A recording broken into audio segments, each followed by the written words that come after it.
Hey, everybody, we are back. Thanks for joining us live. If you are watching live, and if you're not, you can do this all the time on Facebook, YouTube, LinkedIn, anywhere you're watching live streaming. On Twitch, you can join the conversation, leave comments in the chat. It's the Playful Humans podcast. And if you don't like to watch it live, if you're busy, got better things going on, that's okay too. You can subscribe on any of your favorite podcast app or check the recordings on YouTube. My guest this week is Lauren St. George, and she's going to be talking about what's next in your life. What are you doing with yourself? Where are we going? We're going to find out. Don't wait for tomorrow.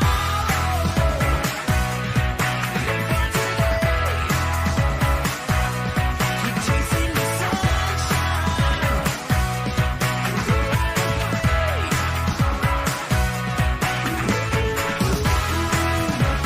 One more woohoo. All right, Lauren, welcome to the podcast. You can find Lauren St. George at answerwhatsnext.com. The joke of the week is how we like to start here. The joke of the week is brought to you by Windows. Windows are the invention that allows you to see through walls. Try Windows today. Okay, here's the official joke of the week. Why did it take a rookie police officer to catch the cannibal? Oh gosh, I have Because no idea. The more seasoned officers had already been eaten. All right. Do you have a joke for us? Let me think. How do you catch Dolly Parton? Ooh, I don't know that one. You set a booby trap. Of course you do. I heard that Dolly Parton is not offended by the dumb blonde jokes. She said she knows that she's not dumb, and she also knows that she's not blonde. So I thought that was a great quote from Dolly Parton there. Get us started with. Well, welcome to the show. We're talking about play and helping adults rediscover kind of the power of play themselves, and really avoiding midlife crisis, burnout, and all kinds of things. And I feel like you have a special part in this conversation, because what happens when we get to that midlife crisis, or we get to that upheaval where we just kind of don't know what to do next, or we know we want to do something different than what we're currently doing, but we're maybe afraid, stuck, or trying to figure out that massive one right answer to what our purpose is in life. How do you describe that situation, and how do you help people? It's a great question. Well, I think first off, I think there is no one right answer. And so hopefully that takes some of the pressure off of us, right? Because Yes, we exactly. do. We feel like we get to a certain point in our lives and we need to have it all figured out, and we need to know what our purpose is. And I think purpose is oftentimes too lofty a goal. So I like to talk to people about, start with the simple things. What gives you joy? What are those things in your life where you find yourself in a flow state, where time kind of ceases to exist, and you're completely sort of enamored in doing what you're doing? Because oftentimes those things lead to fulfillment. And then I think once you're feeling more fulfilled, you'll find your purpose. But I personally say to people, don't explicitly go after the purpose side of things, because it can be daunting, especially when you feel like the people around you all know their purpose. And I think the inside secret to that is that most people don't, right? adults seem like they have their things together, and oftentimes we don't. So I like to start from a place of going, what are the things that give you joy? Where are your expertise? Where's the experiences that you can lean on as you figure out what the next step is? I love that. I totally agree. And that's why I love kind of your company name and website there of Answer What's Next. Is I like to think about it. What do you want to do next? What's your next mission? What little fun task would add to your life and your fulfillment, and give you tools that you can use for the rest of your life? I think I like to think about it like Boy Scout merit badges, or if you're playing a video game and you're picking up, tools and things for your backpack, that what do I want the next thing to be? I've heard a stat recently that kids graduating college now will have up to 9 different jobs in their career, and 7 of them have not been invented yet. The work world and everything is changing so fast that if you focus on the what it is really, really hard. And I think for me, I heard another cool expert on the podcast describe it this way: is think about how you want to be. That's where I got the playful humans idea. I can be playful in whatever I'm doing. The what doesn't matter. And what do you want to be when you grow up is a pretty bad question, because you can be a lot of things, and how you want to be when you grow up is probably a more important question for your soul, your happiness, your fulfillment, and stuff. How do you think about um, what actually drives happiness and fulfillment? Well, I think that happiness and fulfillment are a choice, and it's something that you actively have to put the time and attention into. You know, Wow. fleeting moments of happiness happen; they just naturally happen. But I think to be in a state of happiness is something that you have to actively choose on a daily basis. I really like your sort of take on like the how do I want to be. I think the other important question is why. I think finding your why is equally important to motivation and moving on to the next step. And I did call my company What's Next, and it's really what's next, not what's the rest of my life. But I think that being able to answer why gives you the motivation to really keep going to that next goal. And so I think that that's fundamental. A large part of my career is just asking questions. It's asking the right questions, the provocative questions to get people thinking. Because I don't give anyone the answers. I believe they're all inside of us. And so yes, that question of how I think is great, and the question of why, like what's really driving this desire for whatever the next goal is in life, and that you can find fulfillment and purpose and those things outside of work, right? I like to work with people Yeah. 360 in their life, because we're not just our careers, which oftentimes is the natural place people go to with, what's next. But I'm like, what's next across your life, and where do you really want to focus on next? Man, there's so much good stuff there to unpack, because I totally agree. I host game shows for fun. I like family time and playing with my nieces and nephews, and maybe doing a project or craft or learning something that makes me feel fulfilled. And if you try and get all of that from your job, I think we know, like, you probably shouldn't find love and affection and things at work. If you happen to work with your family and stuff, great. But there's probably different parts of that. We can use our whole life to explore really what's next. And it could be your job is the same for the next 10 years, but now you're going to freak out and have a midlife crisis and blow it all up if you don't realize that, oh, you can find out what's next for you or what's exciting for you outside of work. I love that. My next question for you, though, was how do you think about the past, present, and future? Because I think sometimes that what's next question I like is bringing it back to the present. What do I really want to do next right now? Not what do I want to do in the future, 10 years from now, these bucket lists or giant lofty goals that sometimes it feels like it's hard to make progress on.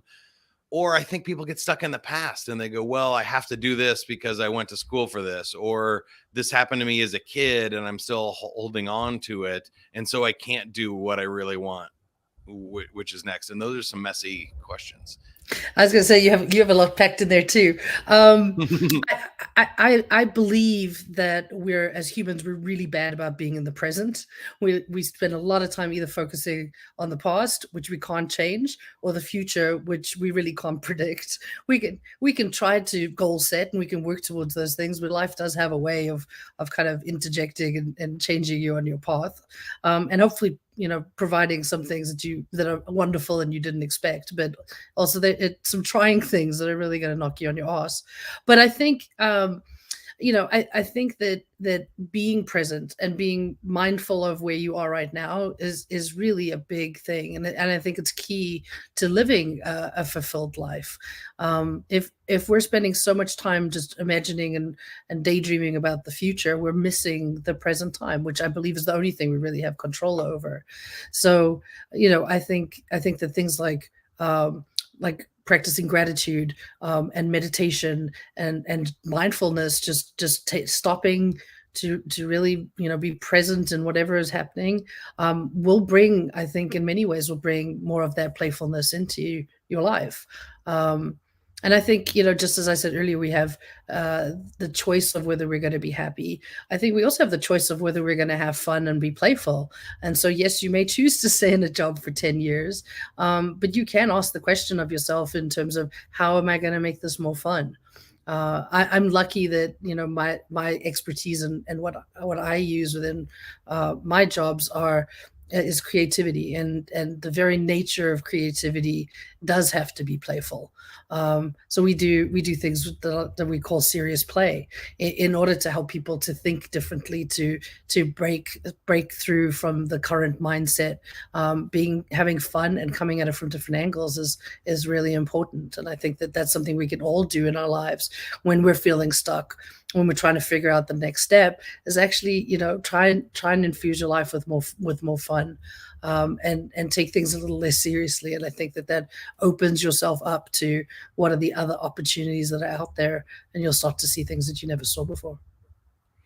Oh, so good. And one of the next things for me, you mentioned serious play. I'm going to become a Lego serious play certified instructor this summer. So that's one of the next things on my list to go do. And again, one of those just little missions to go and have some fun and learn some new skills and put a cool thing on my resume that I can use for the rest of my life.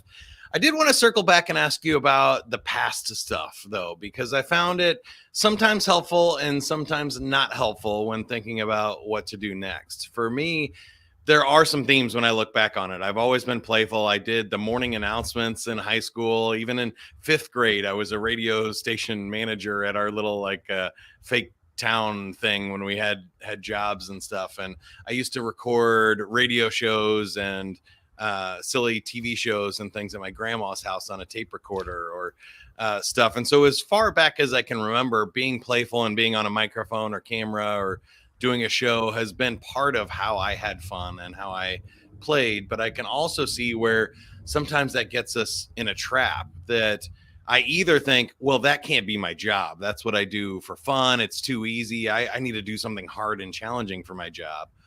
Or we don't realize that some of those things that have been themes in our life we can change, that we are choosing them over and over again. And I feel like maybe not for me, but for other people, I see a lot of people get trapped in their past and they say, well, I've been told that I'm not good at math or I'm not a great artist, and so I'm going to quit doing art even though I love it because they got bad feedback. So how do you think about the value or how we leverage our past experiences? I think we can use it as sort of milestones and markers to what is our future path. But I think, like you said, it doesn't have to dictate what the future is. So, with my program, it's a 6-week program. The first week is really about reacquainting yourself with yourself, because I think what we do along the way is lose ourselves. We take on other people's responsibilities. We take on work responsibilities. We have families and spouses and all of these things, which are great. It doesn't mean that they're negatives, but we do sometimes let things fall to the wayside, or we're like, oh, I'll get to that in the future. So I think it's important to look back and go, what are the things from my past that did bring me joy, and do I want to take those forward? I think that's always the sort of thing to look at, is like, where was I, and where do I want to go? And sometimes those things match and sometimes they don't. So that there may be a thread, like having fun, being playful in front of a camera, and being on a microphone, that maybe you lost along the way, and maybe you want to go back to that, or maybe you're bored and maybe it's time for something to change. But I think you have to kind of look at who you've been throughout your life, and then go, who do I want to be next? And so sometimes it's rekindling things, and sometimes it's letting go of things. Sometimes it's finally coming to the realization that I don't need to pursue that anymore because it doesn't give me joy. So you brought up mathematics. For some people, I think you get to a certain age and you're like, I don't like math, and I don't need to force it anymore because I know I don't want to be an accountant. So let me put that on the list of weaknesses, and weaknesses aren't necessarily bad. They can become the list of things that I just don't want to touch anymore. So, just as businesses do a SWOT analysis, I think we should do that of our lives, which is, well, what are our strengths? what are our weaknesses or the things that we don't like doing? What are the opportunities out there in the world that maybe I haven't tried or I've wanted to try? And what are the barriers? So instead of a SWOT, unfortunately, I think it comes to a swab. But what are the barriers that are preventing me from getting to that next stage? Because I think we have to know where we're going. We have to know what's maybe preventing us from getting there, and then we have to one by one kind of knock those obstacles out of the way as we get to where we're going. I did want to ask you about some of those barriers, and then maybe we'll get more fun and we'll learn more about you and get a little more playful here to wrap up. Sometimes these conversations get serious when we're talking about play, but what do you feel like are the top reasons that people don't take the next step? A couple come to mind for me is just fear, the uncertainty, worry, doubt creeps in. They feel like they don't know, or they feel like there's something that they should do that they don't want to do, are kind of the big ones maybe for me. But you've worked with a lot more people. What do you feel like are some common themes here? Fear is a big one, but I think fear is nuanced. So there's fear of failure. So you got to unpack that one. Certainly, the easy place to look is our school system really teaches us that we need to get the right answer the first time, which is not how life works at all. And so that certainly gets us to a place of being afraid to fail because we aren't taught how to fail. And accepting failure in your life, I think, is important because it's stepping stones to success. It's not that you have one or the other. So fear of failure, fear of change. Change is a big one. And to me, that is understanding how your brain works. We're hardwired to avoid things that we see as threatening. And it used to be woolly mammoths, but we're not being chased by those anymore. Now it can be ideas, and it can be change in our life. And so our brains seek comfort. They want patterns. They want predictability. They want to run automatically. And so anytime something new comes in that could be perceived as threatening, we immediately start to smack it down. And so I think we have to be really aware of what's that internal voice and what's it saying to us, and do we actually agree with it? Because we aren't necessarily the narrative that's in our head. We have the ability to actually choose what the talk track is. And so if you're hearing that negative voice, and you got to look at it and go, is that really, do I believe that? Is that really true of me? And if not, then I need to have a comeback. I need to quieten that voice. We all have them. Some are louder than others, but we all have that voice. So that's change. It's getting out of your comfort zone. It's not going to feel comfortable at first, but like with anything, the more you do it, the easier it gets. Yeah. Example being, start brushing your teeth with your non-dominant hand. Feels really strange the first few days, but eventually it becomes more comfortable. So do those things. I think I think those are the two big fears. And I think confidence is a big one, really believing in ourselves. And to that I say, be very careful about who your support system is and who you share things with. You want to have cheerleaders who are going to cheer you on when it's something new and big and something different to what you've been doing, versus those who might shoot it down and go, "Why on earth are you thinking about that?" So I think on that side, you need to be really careful about who you're sharing information with, who you're sharing your ideas with, so that they don't get squashed before they ever take off. So I think those are some of the big ones that I keep coming across time and time again. I agree. I really like those last two. For me, the feedback, I have to be very careful about who I ask, but also how I ask them, and what type of feedback I like. There's some things that you can't change, or it's the stuff that you love and that makes it fun for you. So, example, just like with this podcast, there's a lot of people that will tell you, well, if you use this camera or this microphone, or if you do it this way, or if you hired a producer and all this stuff, and I go, and then it would be work. How about I just turn it on, I go, and we do it live, and then we figure out, I'll pay somebody else to do the editing and fix all the mistakes and stuff. And that way it's still fun for me. And I think having those things are really, really great. And then you also have to understand from the feedback, is that person who you're making it for, especially when you're doing stuff on the internet, and almost everybody is these days. You're going to get somebody that goes, I don't get it, or I don't like it. And you can't worry about the people who don't get the joke. You got to worry about the ones that do get the joke, and the ones that you're making it for. So sometimes this even happens at my job, where I make something really cool for the customer, and then a boss or a manager goes, I don't like it. Well, it wasn't for you. You're not the client, like, right? Like the client likes it and they're going to pay us to do it again. So is that good enough for you? You know? And those are interesting kind of feedback things. I think the other thing I heard in your answer there was confidence. It's such a weird thing. It can be so delicate, but I found that some people go, well, I don't want to be too full of myself. I don't want to be too self-promotional, or I don't want to be a narcissistic, maniac.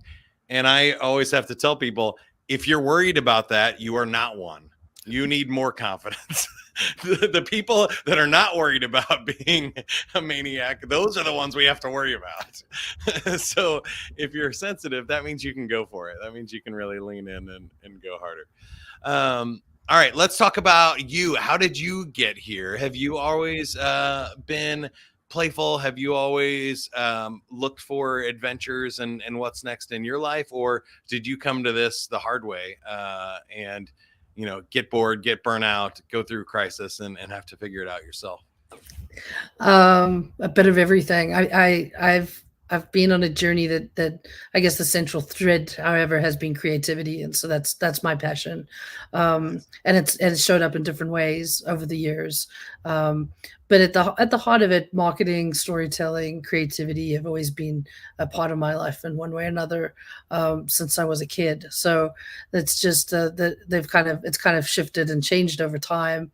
So I started off in video and video production. Then I had a creative agency. Then I started working with startups and entrepreneurs with launching products and I then got really interested in design thinking and innovation and those sorts of things, and so I've helped a lot of businesses.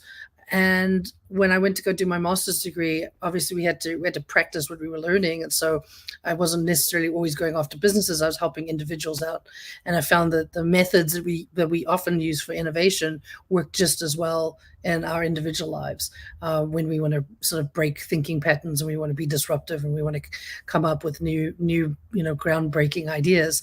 And so what's next kind of was born out of that. It took my mom saying to me, she retired early at 55, as saying to me that she wished she'd spend more time thinking about what she was retiring to than what she was retiring from. And I was like, I bet I could design something that helps people to really think about that next step. And so, yeah, kind of a culmination of all of those things, but really wanting to do it in a different way. So I don't call myself a coach. I'm a change facilitator. I help people make those big changes in their lives. And usually it comes at those moments of inflection, whether that's career or it could be divorce, you become an empty nester, you're looking towards retirement, those big moments in our life when we're like, oh gosh, what am I going to do now? And that's kind of where I come in. Now, this is usually my last question for everybody, but I'm sure you get it more than most. What's next for you? What's on your big fun bucket list? What are you looking forward to at the moment? I'm actually going to I'm going to be living one of my bucket list things in the next coming weeks. I'm actually headed to Necker Island and going to be meeting Sir Richard Branson. So that's a big thing for me. But for what's next, one of the big things is going to be really, how do I continue to grow this? I would like to take it into the world of doing retreats and not just online. I think there's something really powerful to being in a room with people versus being remote. So that for me is just to continue growing what's next, because I find it really rewarding seeing the journey that people go through over the time they're with me, and the ahas that they have along the way. It's really rewarding. So that's wow, me. both of those sound awesome. Big things. That'll be really fun to go and see what Richard Branson's up to. He's always got something interesting that's next for him. And for you, I have a friend that's doing retreats. She does mindfulness retreats and things out of the country, and it seems to be going well. She's on like her third round or something. I'll make an introduction to the person that sets up hers and stuff. Maybe we can move something. Now, are you ready to play a game? Yes. All right, here we go. You got two truths and a lie here. We're gonna play two truths and a lie. So share two fun facts about yourself with one that is fiction made up in between, and we'll try to guess in the comments or chats if you want to play along as well. Lauren, do you want to go first or second? I'll go second. Okay. So I decided to go with a cooking theme. I don't know if I'm hungry. It's not quite lunch yet here, but I have my own pizza oven, or I make custom pizzas for my family. I have taken a cooking lesson from Gordon Ramsay, and I know how to make homemade ice cream, even in plastic baggies. I don't even need a machine. I can just will myself into ice cream. I'm gonna go with pizza oven. Oh no, the Gordon Ramsay one. I threw that one in there as a thing. That would be a really cool Yeah, it would be experience. cool. I've never had a cooking lesson, but I did get a pizza oven for Christmas, and I learned in science class how to make homemade ice cream. And my mom used to make it with a great cool. At first, it was a hand crank when we were little, and now we have electric machines. And around the 4th of July here and everything, it just reminds me of homemade ice cream. So maybe that's where I got it. All right, your turn. Okay. I'm a black belt in Shotokan karate. I've done 29 jumps skydiving, and I've been kissed by an elephant, a sea lion, and a dolphin. Those are all awesome, and I want to hear the stories. I'm gonna say the second one. I don't feel like you're a skydiver. You are correct. Hey, all right, I win this week. But you get the prize anyway. But tell us so the animals are pretty easy. I imagine there's been some fun excursions. But when did you start taking karate? I started when I was about 8 years old. So it was for some reason it was something that I wanted to do, and my mom was like, "Well, if you're going to do it, you have to do it at least 6 months." And years later, still doing it. So Hey, obviously it stuck. yeah, that's awesome. I feel like all around that's a really good skill to have and a good hobby that'll keep you fit, keep you working and moving and stretching. So that's awesome. Good for you. Yeah. Okay. You win a free 30-second commercial here. Anything that you have that we can do to help you, or anything you can do that will help us, I would love to hear about. Well, certainly I would love for people to come and visit my website. And through that, they can sign up for my newsletter, where I do have a weekly newsletter. I send out tools and tips to people. So a lot of great info if you're looking for inspiration or interesting topics. From my website, you can sign up for that. And if you want to talk to me in person, you can schedule a time to speak to me as well. I love to get to know people. I love to hear what's challenging them in their lives, and if there's any way I can help, I'd love to help. So great. Lauren, thanks for your time and sharing your thoughts with us today. I really enjoyed the conversation. And if you're listening to this and you want more information on Playful Humans, we made it real easy. Just go to playfulhumans.com or Playful Humans on any of your favorite social media channels. YouTube and the podcast are the best places to go. And don't forget to go out there and have fun, everybody. I feel like, if you can't be good at it. That's what I always say. We'll see you next week. Thanks for joining us.